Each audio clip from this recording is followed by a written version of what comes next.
Ustadz, apa hak suami terhadap HP istri? Karena banyak pertengkaran gara-gara HP.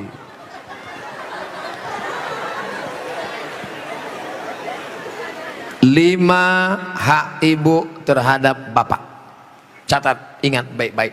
Pertama, makan. Ibu tadi sudah dikasih makan? Yang kedua, pakaian. Ibu sudah dikasih pakaian? Karena sekarang banyak perempuan yang tidak diberi pakaian oleh suaminya. Tinggi istrinya 175, tapi dikasih kain cuma 50 cm. Kurang kain. Kadang belum selesai di tempat tukang jahit sudah dia ambil. Kadang kainnya panjang, resleting belum dipasang. Pas jalan kelihatan. Ustadz kok tahu? Saya ngelihat. Ibu sudah dikasih makan, ibu sudah dikasih pakaian, ibu diberikan tempat tinggal yang layak menurut kemampuan masing-masing. Sudah? Keempat, ibu mesti diberi pendidikan. Yang ngajar ibu ngaji, bapak. Yang ngajar ibu sholat, bapak. Yang ngajar ibu akhlak, bapak. Bapak adalah guru di rumah. Dan yang kelima adalah perhatian. Maka ibu selalu diperhatikan, dari mulai jilbabnya, dari mulai pakaiannya, termasuklah HP ibu diperhatikannya juga. Kok dari tadi sini Ustadz Somad, suatu ketika istri saya pergi kerja dan saya masuknya siang, tiba-tiba HP-nya berdering. Saya cek, rupanya mantan. Dia cari lagi di FB dan mereka sudah jalan-jalan, Pak Ustadz. Hati saya selalu galau tiap hari. Jangan-jangan dia sudah buat ini, jangan-jangan dia sudah jalan ini, jangan-jangan sudah. Bayangkan menderitanya seorang laki-laki gara-gara HP istri yang sudah macam-macam. Gara-gara apa itu? Facebook, Twitter, BBM, WhatsApp, Instagram. Oleh sebab itu jaga ini masalah HP ini, jaga baik-baik. Ah, ini Ustadz Somad gak enak, selalunya HP perempuan aja. Oke, sekarang kita balik.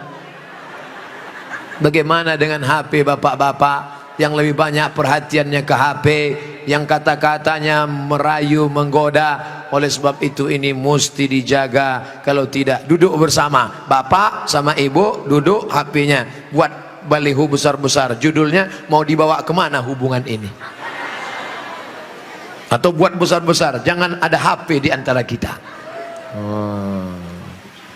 Saya mau nanya Pak Ustadz, gimana caranya mengelola keuangan keluarga secara islami jika suami istri bekerja?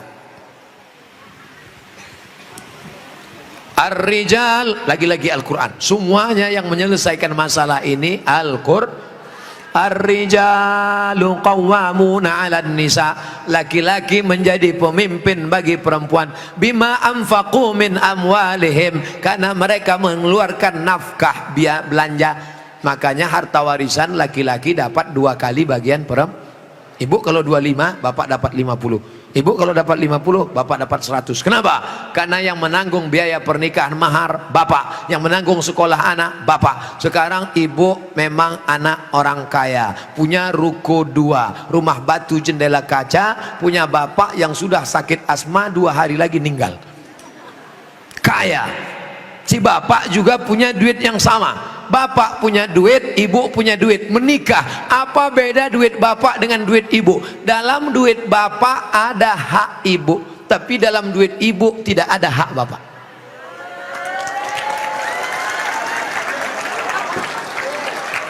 Dalam uang bapak ada kewajiban nafkah untuk ibu, dalam duit ibu tidak ada. Tapi karena ibu cinta mati, maka ibu berkata, "Mas, aku tahu engkau kere, miskin, susah melarat, tapi aku sudah terlanjur cinta padamu.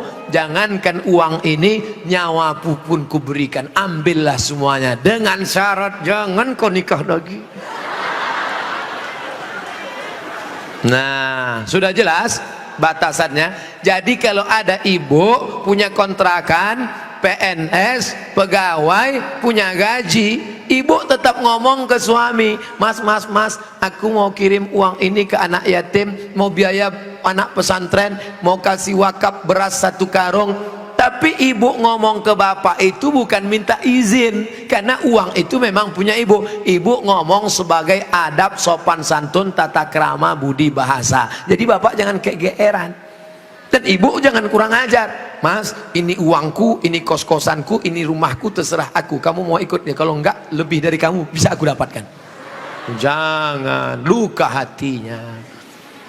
Galah patah boleh disambung, kaca retak boleh direkat, hati yang sakit kemana obat akan dicari. Nah, oleh sebab itu maka jaga. Saya sudah mengeluarkan untuk biaya keluarga sebagian, sedangkan sebagiannya saya ingin membantu saudara yang kurang mampu.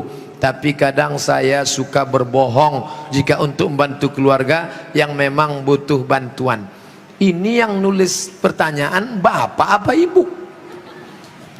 Kalau bapak sudah berikan yang 5, makan sudah, pakaian sudah, tempat tinggal sudah, pendidikan sudah, perhatian sudah, sesuai dengan urf, wa ashiruhunna bil ma'ruf, berilah mereka pergaulan urf. Urf itu seperti layaknya, kira-kira layaknya standar orang daerah Pondok Aren itu perempuan diberi berapa, tidak terlalu kaya, tidak terlalu miskin, yang sedang-sedang, kira-kira diberi berapa standarnya, misalnya 3 juta 5 juta dia beri, maka sisanya itu terserah dia untuk yang lain, maka dia sudah menunaikan kewajiban. Urf, pengambilan hukum ada 10, Quran, hadis, ijma', qiyas, syar'u man qablana, saddu zara'i, qaulu sahabi, istihsan, istisab, urf. Urf, tradisi, kebiasaan. Berapa yang layaknya untuk daerah Pondok Aren?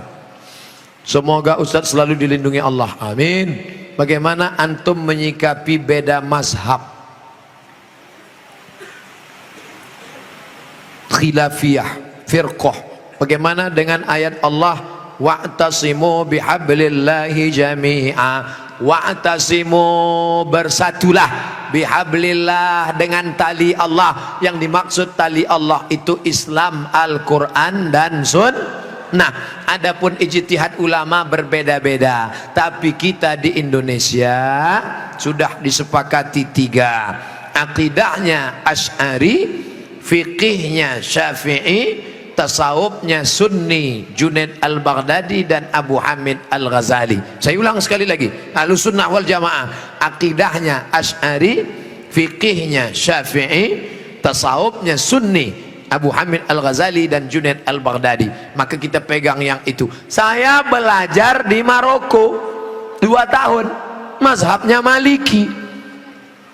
Maliki Ahlussunnah, pertama Hanafi, nomor 2 Maliki, nomor 3 Syafi'i, nomor 4 Hambali. Keempat-empatnya Ahlus Sunnah. Tapi ketika saya pulang kampung, saya tidak bawa mazhab Maliki. Kenapa Ustaz tidak pakai mazhab Maliki? Andai saya pulang ke kampung, saya pakai mazhab Maliki. Mazhab Maliki kalau sholat tangannya lepas ke bawah, Allahu Akbar. Fatihahnya pakai baca kiraan Warsh, Alhamdulillahi Rabbil Alamin, Ar-Rahmanir Rahim, Maliki Yaumiddin. Mimnya pendek. Kemudian gak pakai bismillah, Allahu Akbar, Alhamdulillahi Rabbil Alamin, gak ada bismillah. Kunut subuhnya sebelum rukuk, walam yakul lahu kufuwan ahad, baca kunut. Kunutnya gak bunyi. Andai saya buat sholat subuh seperti ini di masjid dekat rumah saya, Allahu Akbar, Alhamdulillahi Rabbil Alamin, Ar-Rahmanir Rahim, Maliki Yaumiddin. Selesai sholat pasti jamaah komplain semua, tolong sholatnya diulang, tadi imamnya ISIS. Menimbulkan fitnah karena mereka tidak tahu. Di sini diajarkan qiraat sab'ah mutawatirah, ditambah 3 masyhurah, ditambah 4 syazah, 14 qiraat dipelajari di sini. Ditambah lagi nagham, bayati, soba, nahawan, sika, jaharka, bayati, ras. Faham mereka tajwidnya. Tapi tidak semua masyarakat ngerti. Andai anak pesantren Al-Qur'aniyah sholat di luar masjid, dibacanya qiraat lain, walam yakul lahu kufuwan ahad, maka makmum dengar, wah ini aliran sesat ini. Bukan berarti dia salah, tapi dia takut menimbulkan fitnah. Maka dalam masalah-masalah yang kita sepakati, mari kita berlapang dada. Adapun yang kita sudah berbeda, mari kita terima perbedaan selama dia masih Ahlus Sunnah wal Jamaah. Syekh Abdurrahman Sudes, Imam Masjidil Haram, selama di Makkah nggak pernah pakai bismillah jahar. Allahu Akbar. Bismillahirrahmanirrahim. Alhamdulillahi Rabbil Alamin Ar-Rahmanir-Rahim.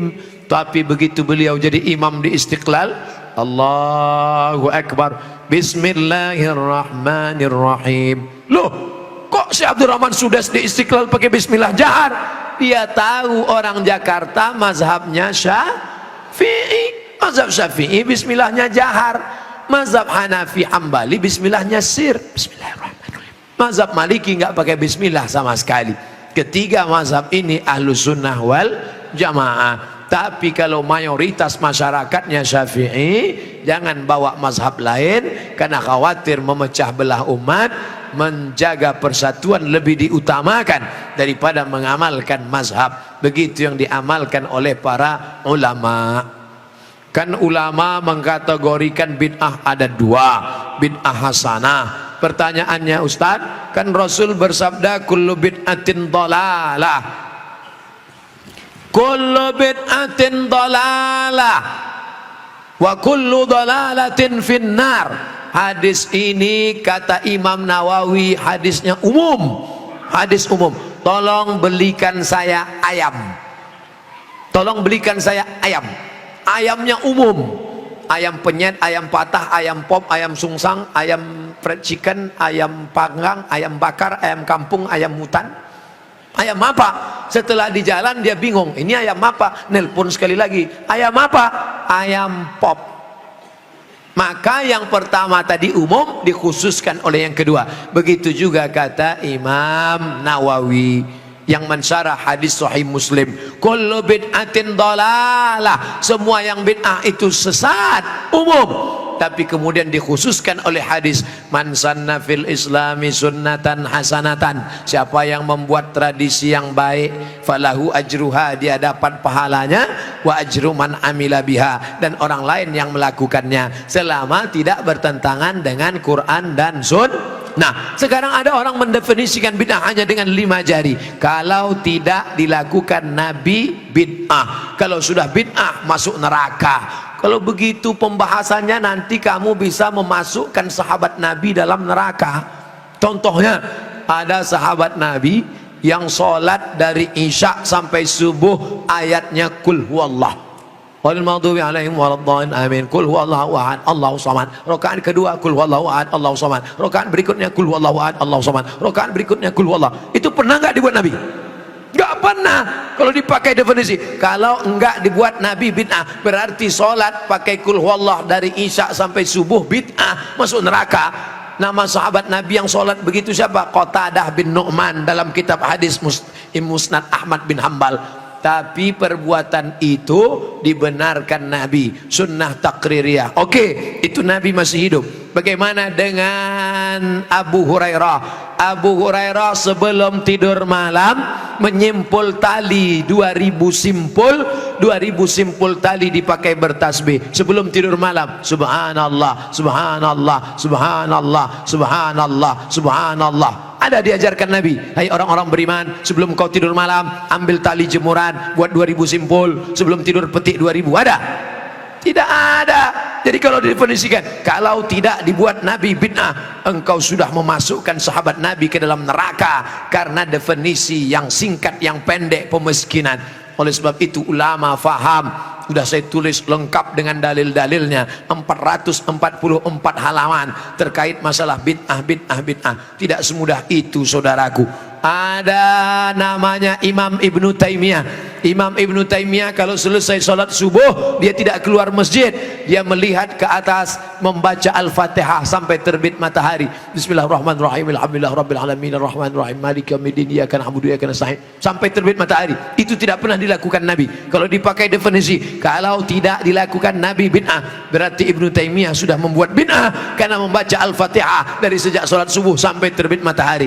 Maka jangan katakan bid'ah kalau tidak dibuat Nabi bid'ah. Ini tidak betul. Yang betul adalah kalau tidak ada dalilnya bid'ah. Selama ada dalil hadis qauli, hadis fi'li, hadis takriri, perbuatan sahabat, qiyas, ijma', maka perbuatan itu tidak bid'ah. Bagaimana pandangan Ustadz dengan laki-laki yang berambut panjang? Apakah itu termasuk menyerupai perempuan? Saya belajar ke salah seorang syekh, ketika itu ada yang nanya, "Syekh, apa betul Nabi Muhammad itu rambutnya panjang?" Maka syekh menjawab, Nabi Muhammad itu tinggalnya di gurun pasir. Gurun pasir itu cuacanya panas. Maka kalau rambutnya pendek, nanti cahaya matahari kena ke kepala, maka dia bisa pusing, panas, dehidrasi, kurang cairan. Makanya Bapak Ibu ketika di Makkah disuruh pakai topi, pakai payung supaya jangan kena panas. Nabi kepalanya ditutup dengan 3. Yang pertama rambutnya. Rambut Nabi itu dari depan panjang sampai ke belakang.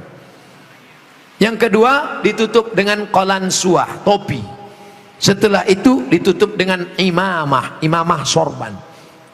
Kalau di atas kepala dililitkan namanya imamah. Kalau diletakkan di tengkuk namanya burdah. Kalau diletakkan di kepala seperti kerudung namanya ghutrah, bukan serben. Jadi Nabi kepalanya ditutupi dengan 3. Pertama rambutnya panjang sampai ke tengkuk, dari depan ini sampai ke tengkuk segini, tebal.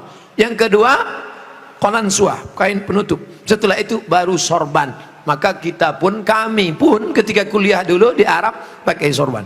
Pakai untuk apa? Supaya jangan kena panas terik. Musim dingin di bawah derajat 0, 5 derajat, 10 derajat, di bawah 0 dingin. Maka kepala juga ditutup pakai sorban.